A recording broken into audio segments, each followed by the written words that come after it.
Well,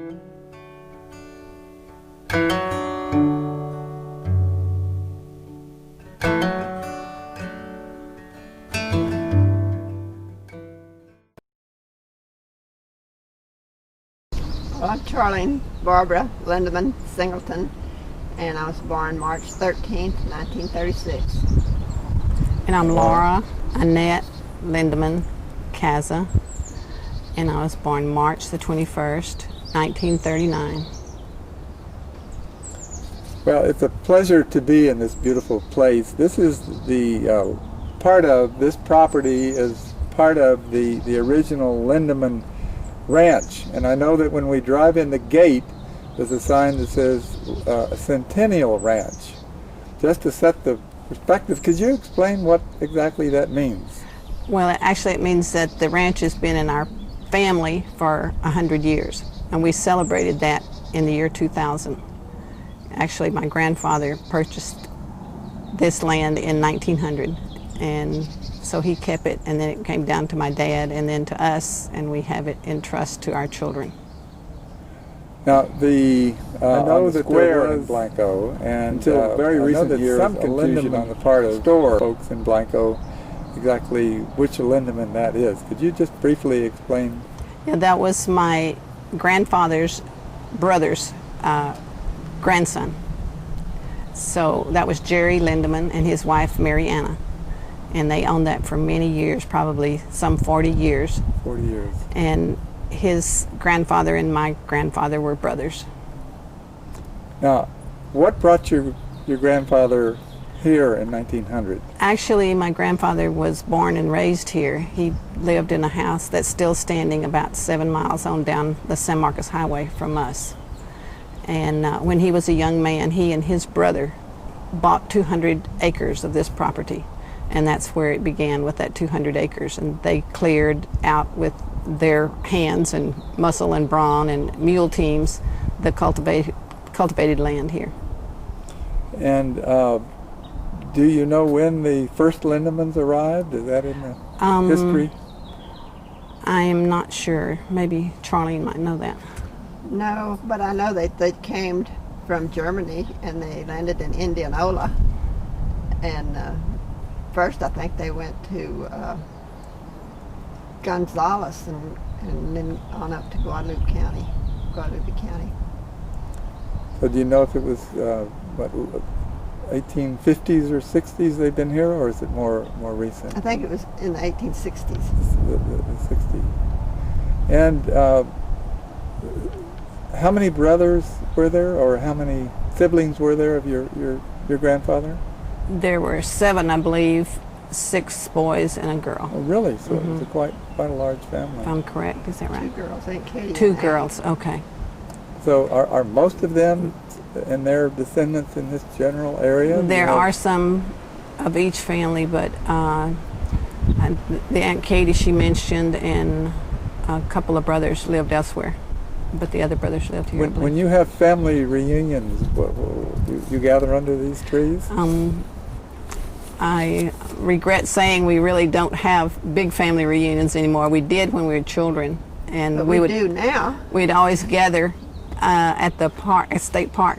At the State Park? And there were long tables there, and that's what we called it. We gathered at the long tables, and really? Every year had a reunion there. What occasion did you use for the reunion? Was there? That was it. Come to the Lindeman reunion. Well, I mean, there was a date that you picked, or was somebody's birthday? I guess so. Or? No, it was no particular birthday or anything. Just and I remember lots of good food and swimming in the river, having a good time. Playing with cousins. Playing with cousins, right. And when your grandfather and grandmother first came here, you say this was just wilderness? I think so. They built the rock fences that are still some in existence along our fence lines today, and my grandfather and his boys, he had 3 boys, my dad and 2 others. One was older, and he died when he was about 30 of a horseback injury, and his other brother then moved away when he grew up, so Daddy came back after he was away for several years, and then he and Grandpa farmed it together, and then it eventually was Daddy and his sons and us girls. Are there stories from those early days of encounters with Indians that you know? Yes, I remember Grandpa talking about the Indians coming to his smokehouse, which was right beside his house, and stealing the hams and bacon out of the smokehouse. I don't guess they did anything about it besides just miss the meat. And my grandmother grew up at Rebecca Creek, and I remember there being an Indian story in her background that as young children they were frightened several times by Indians coming through their place there. Now, where were you born, Laura? I was born here in this house that my parents built when they came back here in 1936. And so you were born in this house. I was born You're not in this a courthouse baby. No, I'm not a courthouse baby. There was no hospital here then. My dad, I was told that my dad went to town to call the doctor because we didn't have a telephone until I was like a junior in high school. And so the doctor came down and he examined Mom and he said, "Oh, let's all get a good night's sleep. We'll have that baby in the morning." And I was born at 6 a.m. the next morning. And you, Charlene, when? I was born in Pampa, Texas, whenever my parents lived on my mother's dad's place, and my dad did wheat farming up there, and they lived up there 7 years, and I was born in Pampa in the hospital on a really icy night. At what age did you move here? I was 3 months old. 3 months when old. we Okay. came to So you came. So this is home. This is all almost. I know is home. On your, when you have to fill out forms, you have to put Pampa, Texas, right. but you're really a Blanco girl. That's right.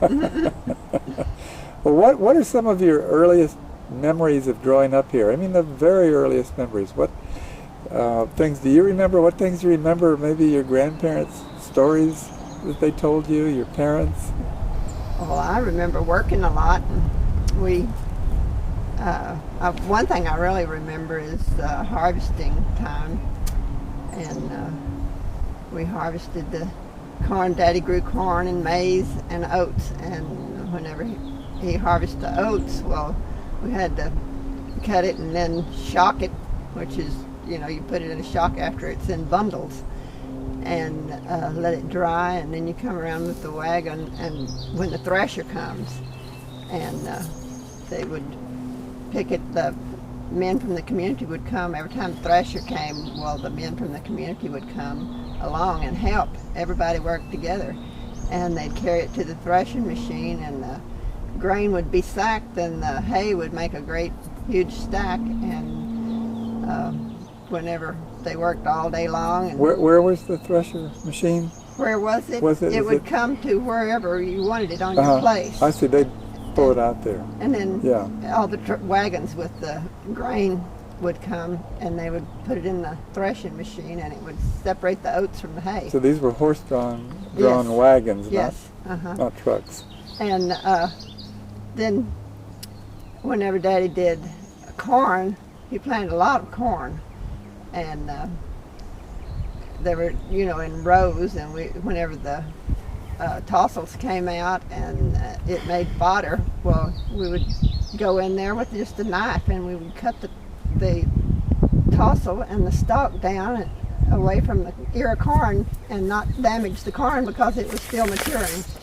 And we would throw the stalks in the centers of the rows, and then the next morning we would come and make bundles. We'd tie them together. Now, was this sweet corn, eating corn? Well, you could eat it, but it was really corn for the animals. For the animals, but when this it was wasn't. tender, well, you could make roastiners. Did you plant some of your own, sweet corn for to eat here? No, we just got it out of the field. Yeah. And we'd have lots of roastiners whenever it was. Roastiners. Oh, that was boy, so that's good. wonderful. Huh? And then we would, you have to get up early to do all of this because you had to tie the bundles together early because otherwise it was too hot and everything, got slick because the fodder got real slick. And then we'd have to bring it in after it had dried. We'd shock that first and let it dry in the field, and then we'd bring it in, and you had to do it really early, or if you put it on the wagon, it would all slip off if you worked past 9:30 or 10 o'clock. And then you made the fodder stack.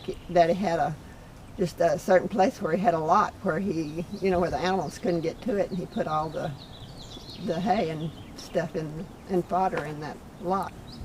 Well, you mentioned that the men in the community help with the harvest, but it sounds like you guys worked as well. Oh, yeah. Mm-hmm. All the kids kicked in? Laura, Yeah. what do you... Whenever, when the thresher, when they were harvesting the oats, well, when the thresher went from our place, well, whatever the other farm they went to, well, all the men went over there, and that's how they all got the work done, because you couldn't hire anybody, and everybody just pitched in, and the women would make a big dinner and have plenty of iced tea and cakes and everything, and all the men would get together and eat and visit, and then they were back out in the field, and then the women would make snacks for the afternoon for the men and take them cool water and snacks, and then when it got nighttime, well, they would have, got close to time they had to do their chores, well, they had to leave and go home and do all the things they did, like milk their cows and tend to all their animals. With harvest, even with all the hard work, something that people look forward to, and because there was so much activity and social interaction? I think so. But we were just kids. Sounds like your memories are good memories from those days. It wasn't. We especially like thrashing because we weren't working that hard. But it was the corn and other crops that we worked at. Like if you raised maize, we'd have to go out and just go down the rows and cut the maize heads off. And you'd throw them in a pile and come back and pick them up and bring them in. And then always on Saturdays, we'd grind that feed. He had a big feed grinder. And so we'd take the fodder and the small grain like oats or maize and grind it for the feed for the cows every afternoon. So these are some of your earliest memories of early childhood. What about a little bit later? I guess school was the next step up? Well, another thing that we did here on the farm, though, Daddy made a dairy, and we had the cows, and we ground up all the feed for the cows, and we milked about 12 cows, but we had about 15 Jersey cows, and some of the cows, a couple of cows had to be used, for the calves to suck, and so the rest of them, and we sold milk to the school and took the milk up to the school at night, and then the next day, well, we sold milk in town to individuals, and some people took quarts and some took gallons, and a quart of milk was 15 or 20 cents, I don't remember which, but a gallon was 50 cents. And we delivered it to their house. Delivered it to the house? And what All kind the of way to containers? school. I mean, they were in glass jars. In glass jars. And we'd pick up the empty jars whenever we left the full ones. But I assume this was not pasteurized. It was fresh, No, it fresh was milk, fresh right? milk. Yeah. And then Go ahead. we took it to the school in the evenings and to the customers in the mornings. And then when the state didn't allow non-pasteurized milk at the school any longer, then we began to take it to the bowling alley, if I remember correctly. And the bowling alley bought that milk then from that time and for many years. And Daddy had Jersey cows, so the milk was very rich in cream, so about a third of the jar was always, the top part was and cream. You remember making butter as I was kids? going We to say, made butter. whenever the milk that we didn't sell, we had plenty to drink, and then we had a separator which separated the milk from the cream, and we would have the cream to make butter, and we churned butter every week, and we had milk to make clabber, and we had cottage cheese, and we just You'd make your own made a lot. cheese. Delicious whipped Wonderful. cream I for was gonna delicious say whipped cream. I peaches. bet you had your share of Right. We always had a big, shortcake, strawberry shortcake. right, we always had a big garden. We were pretty well self-sufficient, and I guess ate like royalty and didn't really know it. Yeah, Did you- and when he Nice bird. Cardinal. Go ahead. whenever the weather got real cold, well, Daddy would, it'd be butchering time, and we always had hogs, so Daddy would get this big old barrel and build a big fire under it, and the water would be boiling hot, and after he'd killed the hog, well, he'd dip that hog down in that barrel, and then whenever they'd scrape the hair off the hog, and then we'd take it out, take the hog out to the tank house, which was a rock building, and he'd set up tables and everything in there, and my grandparents would come over, and we'd all get those knives, and Daddy would start cutting the thing up, and they were always so fat, and so the kids always got to cut the fat off the rind. And Daddy cut up the meat, and Grandpa helped, and then they would put curing salt, I guess, Make sugar, sausage. and on the hams and the bacon, and then we had plenty of meat, that they ground up for sausage, and they would put. Mom had crocks, and they would make lard out of the fat that we cut off the rind, and she'd cook it down, and they would put a lot of that meat in those crocks and then pour that lard on top of it. And that's the way it preserved it until when she wanted to use it, she'd go out there and stick her hand in there and pull that meat out of that. And she'd also use the lard. What you cooked off of the fat was called lard. And that's what she used to fry things, or whenever you needed lard in a recipe. Or Was there a smokehouse also? we didn't have one here, but my grandpa had one, and Daddy used his meat in my grandpa's smokehouse. And it was real close to my grandfather's house, and so Grandpa kept the smoke going. So Daddy just hung it in there, and Grandpa took care of the smoke.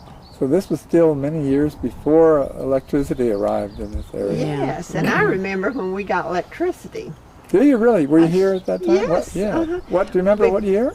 No, I don't. But before we had electricity, my daddy would read the funny paper to us at night. Whenever we got I don't know if we got paper once. I guess it was the Sunday paper had the colored funny paper. Right. And he would read it to us at night, and we'd be sitting around the kitchen table with the lamp, and he would read it to us. I can remember studying at the kitchen table with the coal oil lamp. Now, whether that was usual or just when we were out of electricity, a lot of times if you had a storm or in the wintertime, you'd be out of electricity for, a week or so at times. And I can remember using the coal oil lamp to study by at times. What are your first memories of school? And how did you get to school, and how long did it take? Well, we walked from here over to the mailbox when we first started going to school, and of course Christine and Charlene were older, so I had no problem, going with them that way. And a lot of times in the afternoons we'd get off of the bus at a different place and cut across the pasture to walk home because it was much shorter. And then in later years when Daddy had the dairy, then we always rode to town with him whenever we took the milk to town to the customers each morning. And, Charlie, you started I was few going to years say, earlier, so whenever Christine and I first went to school before Lauren went, we went through the pasture and cut through to the neighbor's house, and Daddy had fixed the fence with slick wire on it so we could crawl through the fence like that, and we would go through their barnyard and then go to and catch the bus on 32. But they did have a school bus. You didn't, Yes, on 32. You didn't have to. And we never very seldom rode the school bus in the mornings whenever we were older. We just rode it in the afternoons because But we the always school bus delivered milk. just went on 32, or it came on? No, it No, had it a was big circle. It went from 32 and I went think down this- past Fisher's store. It didn't go on 404. While we're talking about 404, I have to ask you a question.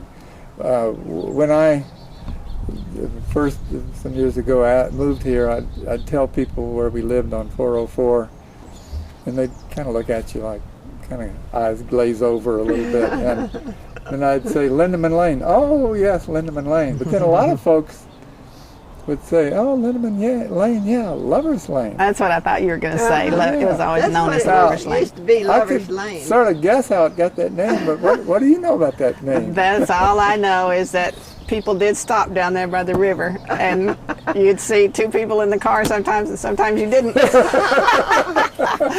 Well, did you get teased about living on Lover's Lane? Sometimes, Is yes. that right? Yes. I figured. And speaking of school, my dad walked to school, which was about a mile to Flat Creek, one-room school. And he went through 8th grade there, I guess, and then went to high school at Blanco 1 year, and that was his schooling. After that, I think he went off to pick cotton in El Paso with his brother and some other friends, and they came back thinking there might be a better way of life. And he and his brother then went to San Antonio to a barber school. And after they got their barber certificate, he came up and was a barber here in Blanco for about 3 years. Really? And that's when Mother came on the scene. She and her mother came down to visit my grandmother's sister. And while they were here, my mother went into the barbershop to get a haircut, and that's when she and Daddy met. Really? And so then after that, well... they found out they had, what do you call it, double cousins. Yeah. They had the same set of cousins because my grandfather's sister married my grandmother on the other side, my granddad on the other side's brother. So they had double cousins that they were all, that they knew. My wife has one another. that situation. It always confuses me. So at some time after that, figure it out. my dad left barbering and went up to Pampa and got a job up there. And then a couple of years later, he and Mother married and stayed up there for that 6 years then before they moved down here, which was during the Dust Bowl. They said the dust came through at times where you couldn't see your hand before your face. And so they got enough of that and decided to come back to Blanco. Came back to Blanco. Well, you mentioned earlier about talking about smokehouses and about the hogs, and I know that from personal experience that the Lindemans are kind of famous for their sausage, for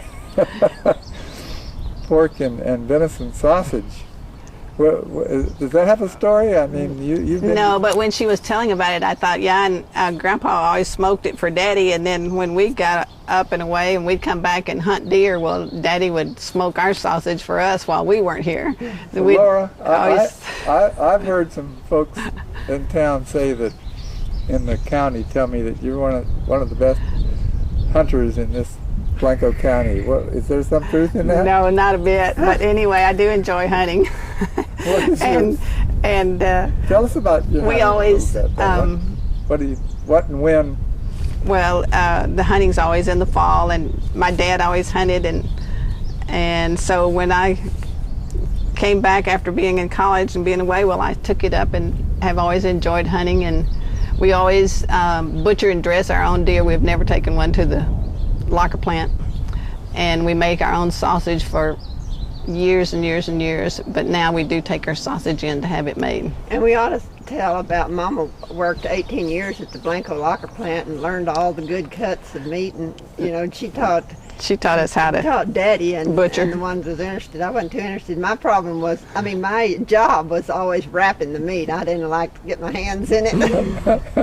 So I always just got to wrap it. Or I could, whenever we made sausage, I could hold the sausage casing and help make the rings, but I didn't like to cut the meat up. I heard family stories. My parents lived in Hallettsville back in the early 30s, and my mother knew about cuts of meat, so she befriended the butcher. And meat was 10 cents a pound. I don't know what but I remember hearing that story, but she showed him the diagram of what cuts were what, and so she got the best meat. That was clever of her. Yes. Back then, meat was meat, right? That's right.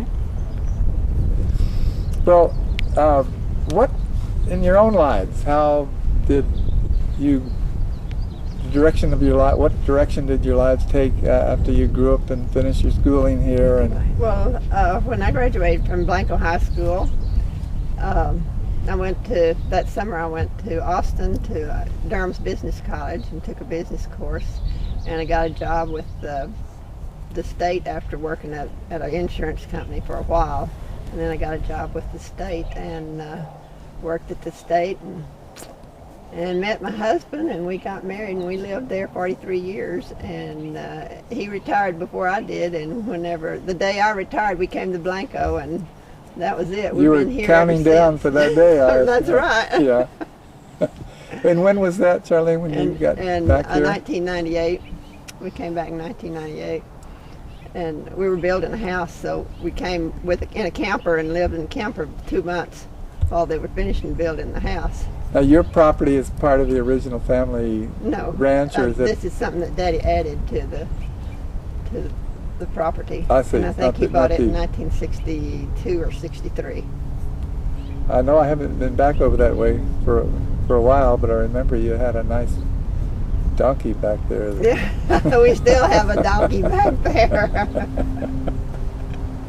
And Laura, how about you? I know- graduated in '57 and went to San Marcos to what was SWT then, and graduated with a teaching certificate. And I taught elementary PE for 31 years, and I think I probably came back to Blanco at least every other weekend during those 31 years. And now we come up and live here part-time and in San Antonio part-time. And I have 2 kids who enjoy coming to Blanco with their kids, and I have my 2 brothers, one who lives just over the way from here, and the other one lives in New Braunfels, and that's Harvey and Carol, and they're twins. I don't think we'd mentioned them. And they were born So- in 1943. And they spend enough time out here Oh to yes, connect. we've all been back and forth all our lives, and Carol lives in New Braunfels, and he's a pretty active rancher there and has cattle here on his part of the ranch also. And Harvey ranches and that did farm the farm up until a couple of years ago, and he's turned it all into ranch land now. And he works in San Antonio. I want to move back in time for just a moment. The question that occurred to me when you were in high school here or middle school, were there like cliques? Were there the Blanco kids and the other, like kids came in from all the way from places like Lindendale? Did they stay together, or were they sort of homogeneous? In my case, I don't remember them being separated from us. We had several that were from Candelia, and some from Fisher Store, some from Smithson Valley, and they were in our room, and we just loved them having them. Really? Mm-hmm. Is that your, And we also had had some from Lindendale. Yeah, I did too. And they just kind of was part of us. And some of them graduated with us, and some moved away. But to this day, the ones that were in our classes, whenever we have our reunions, well, it's just like almost having a brother or sister, especially if you went to school with them 12 years. Are those reunions still important to you? Yes, they are. We've had a reunion with our class every 5 years, and we're having our 50th this summer. This summer. That's wonderful. And we had our 50th the last time we had our reunion. The next one's in '09. Well, that'll be 55 years. It must be wonderful, though, to be with those, as you say, almost family. Right. We had a good time in high school. We had to study, of course, but I played sports. I played basketball and volleyball, and so it's fun to get back and talk about Those the things we did. days. And I played baseball and volleyball, and we had just a little van or something like that, and one of the teachers would take us, and we'd go to San Marcos and play, and Comfort and different places like that, and play the sports and come home. And if it wasn't dark, well, they would just let me off. If we went to San Marcos or down that way, well, they just let me off the mailbox, and I'd walk home after the ball game if we came back. Well, I know you worked hard for everything you have, and there were times, I'm sure, in the early days where there were struggles to keep going on this ranch and this family. But it sounds like your lives were absolutely wonderful. I mean, like you had idyllic lives, and is that the way? I mean, it really sounds that way. There must be times, though, and memories that are not quite as Sure, I remember, warm and fuzzy. thinking, oh, I don't want to go to the cornfield today on this hot August, 100-degree weather, many times. But I think it probably helped in my development of other problems I encountered in life. It helped me see through them. I know there was always something to do, whether it was harvesting in the summertime or, in the winter months we'd go cut wood and haul it in because we had a wood stove, or we'd hoe weeds, or we'd hoe the garden, whatever needs doing. There was always something to do, hoeing weeds in the fields even. But I don't resent it. Charlene, any reflections on? Well, the worst time I ever remember is when my sister passed away, and Right. it was just terrible for all of us. And really, our dad just never did get really over it. and I don't know how you do, because we still miss her, to this day. But other things that I remember is Mama sewed all our clothes, our dresses, and the boys' shirts. And on Saturday mornings, we washed all the whole week's clothes, and it was 7 of us, and my grandmother lived with us, my mother's mother. And we did all the washing and hung the clothes on all the lines, and then if we had more, we hung them on the fences. And then on Saturday night, when we brought the clothes in, we'd sprinkle down the ones that needed to be ironed, and then on Saturday night we would iron. And if we didn't get it all done then, we did it on Monday. That's right. After Charlene left, then all that ironing was left to me, and I ironed all of Harvey and Carol's blue jeans, our shirts, my clothes. Can you tell us a little bit more, Laura, about Harvey? Because unfortunately he couldn't be with us today. Right. Oh, Harvey is still ranches. He has goats and cattle, and just like when we've had these recent rains, and he was up before daylight going to see about the water gaps that go out every time we have a high rain to make sure that his cows don't get in somebody else's property. And then when he gets home from work that afternoon, he has to go fix those water gaps so that it gets back in order. And this week I saw him going out with a trailer behind his truck with a load of goats, taking them to the auction in the evenings, and he goes on automatic, I think. And a lot to do. Spare time he gets in his airplane, right? And then he has his airplane, which he loves dearly, and he makes sure he finds time to fly, and he loves to hunt. He and my other brother both love hunting, and they make sure they get a lot of that in, and love fishing, but I don't think they fish as much as they hunt anymore. And he flies to his hunting lease down in South Texas and sometimes out West Texas or wherever. And sometimes he has to leave it and drive back with somebody else because the weather's bad, but he manages one way or another. Harvey was in the Army, and when he flew, it was a pilot. And that's correct. He was in the Army during the Air Force during the Vietnam years, and he flew the big cargo plane. And so, about 10 or 12 years ago, he bought his little plane, and he built his own runway, built his own hangar, and he built his own fence around his deer fence around his part of the pasture now, all by himself with very little help.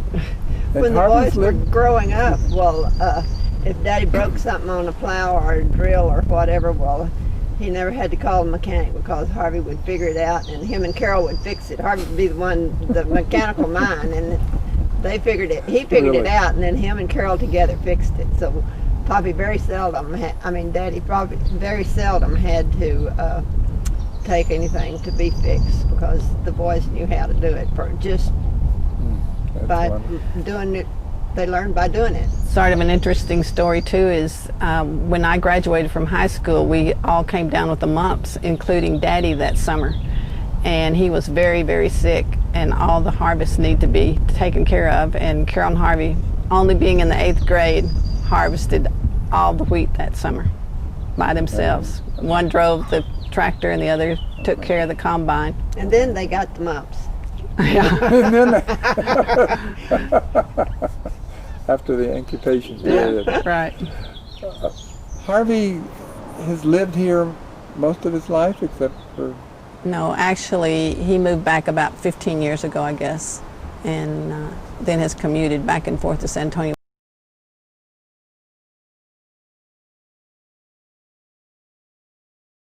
where he lived prior to moving here. I see.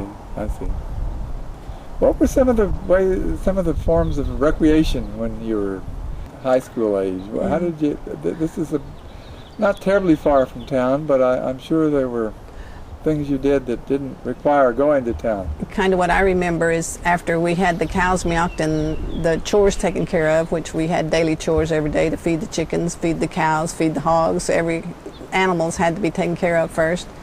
And then we had eaten supper and cleaned up from dishes.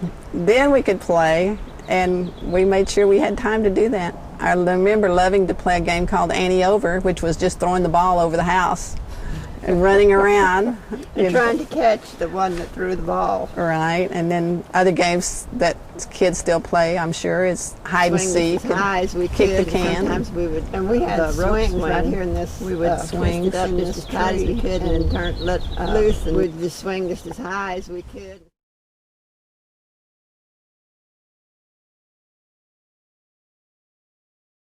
And we thought that was so funny, and just wait till we felt like getting up and standing up, trying to stand up straight.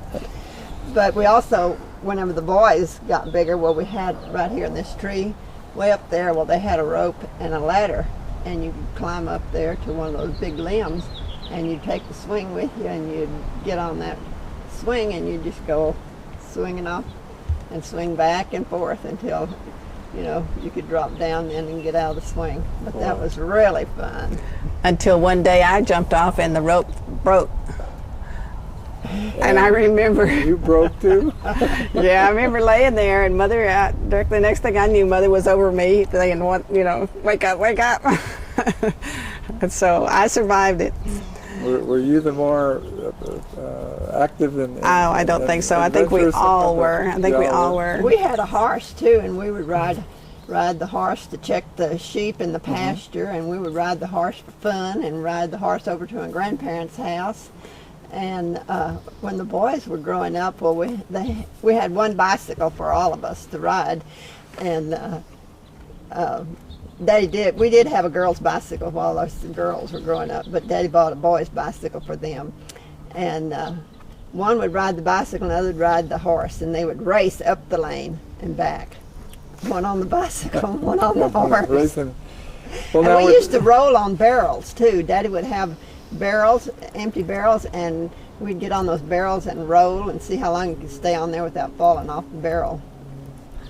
Were there neighbor kids, or did you had a critical mass of kids here you didn't really need outsiders, No, we just did you? very seldom had other, kids here. Once in a while we'd get someone to come spend the night with us. Mm-hmm. But we always had time to go visit our grandparents too. And we did church and school activities. Sunday school and never worked on Sunday, and we'd play baseball in the afternoons, and Daddy would play with us, or we'd play croquet. Until he got to be 85 years old. Yeah, he played with us forever, till he was good, Mom 85. was always a spectator. She enjoyed just watching. Charlie, you mentioned sheep, and I don't think we got into that chapter, because I recall hearing that your daddy was pretty famous for his sheep. Our grandpa had the lane sheep, and then Daddy, whenever Daddy always had sheep, and he got into getting good rams that came from Ohio. Show sheep. And he had show sheep then. And him and the boys would card those sheep's wool, and they'd take them to the fat stock shows. They went to Houston and Dallas and Fort Worth, and I guess all the fat stock shows in between. All the county shows in the summertime. And the county shows and the fairs. And he would sell his rams as breeding stock. And they did that for years with the boy. He did that with the boys. And then after the boys got grown, well, he got into the fat lambs. Fat lambs, and sold the fat lambs to the ag boys in town. And he was always knew all the young people around. And Daddy was on the school board for 8 or 12 years, I can't remember which, whenever we were in school. So we had to be extra good, or, we figured the teachers wouldn't mind going to tell Daddy what we did. I have a hunch you were pretty good students. We made sure. Another thing we did for pastime was swimming. After work, a lot of times Daddy would take us to the river. We'd go to Red Bluff or Cage Hole or up there below Etheridge's and play until dark. Oh, right down this way by us. And then you could just go and wash your car on that bridge and then go swimming. And if we didn't go to the river... the low bridge before the high bridge came down. Then we knew we weren't going to the river, we might stop at the stock tank on the way in from the field that day, which we did all the time. You wouldn't think of doing that today, I know. The boys had a barge that they made, and we had on the stock tank, and I never would because I didn't like to get in the mud. And they'd dive out in there, and sometimes they'd ride the horse in there, and then they'd get on that barge, and then they'd dive off that barge and swim and just have the biggest time. That sounds wonderful. I have to thinking to myself that your lives have been blessed, born and living here, big parts of your life, and then coming back and being here. Most of our friends, they grew up at the same times, and we talk to them now, and they say the same thing. We had such a good life, and we just enjoyed living like we did, and we worked hard, and we played hard, and we had close relatives that we were closer to them than others, but we had our friends at church and at school, and it was just good. It must be of some concern as you look around with the pressures of development in this area. What kind of concerns do you have for the future, and how can you keep what you've had alive for your kids, grandkids, and beyond? We feel real unsure of that because of the fact that taxes are getting so high because of the developments that are adjacent to all our land now, and a lot of the riverfront is selling for way up there compared to what the farm is valued, and so it's kind of frightening. But we continue, like Charlene said a while ago, we have family reunions within our immediate family here. Several times a year we get together, and all the kids come when they can, and we enjoy it while we can. And you think the kids will do everything they can to hold on, or do you think that's unrealistic? They want to. They definitely will want to. Yeah.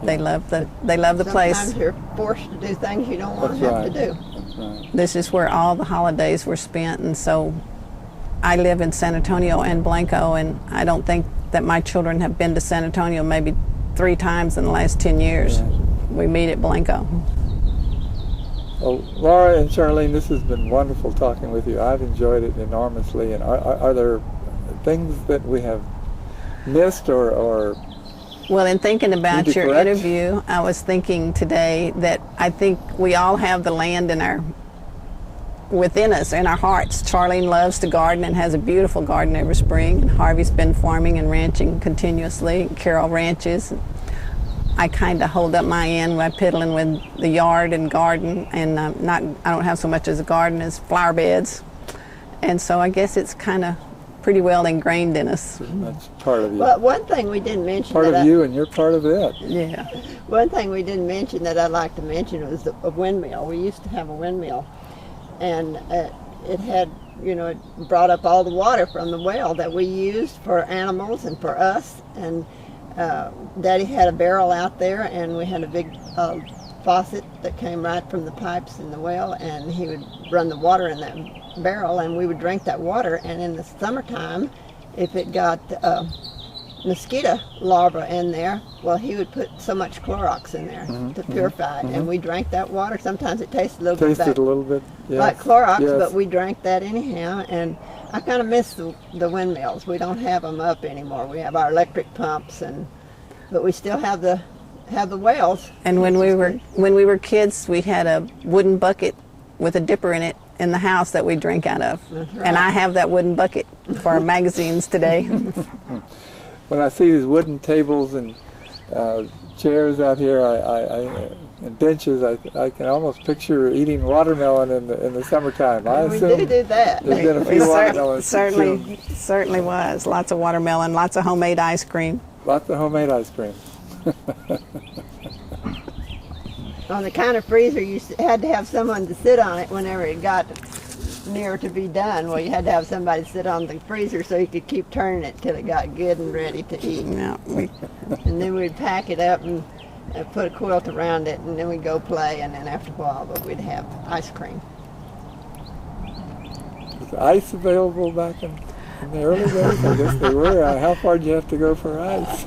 Yeah, that was kind of funny. We usually got ice on Saturday or Sunday, I guess. On Sunday morning after church. Yeah, and Daddy would put it in the floorboard of the car. You'd get it in a block. And we'd buy a nickel's worth of ice. And it was a big block like that. And we'd have that good ice with our iced tea on Sunday. And before Daddy put it in the box in the floorboard, well, he'd put it on the fender. We had an older car, and he'd put it on the fender of the, not the fender, the bumper. The bumper. And we would come straight home, and the ice would still be frozen. And then he'd put it in a dishpan and ship it up, and we had iced tea. That's when we usually had iced tea, was on Sundays. That's back when icebox meant icebox. That's right. Yeah. Well, thanks again to both of you for a wonderful interview, and I just hope all interviews are as wonderful as this. Well, thank you. I hope it was helpful.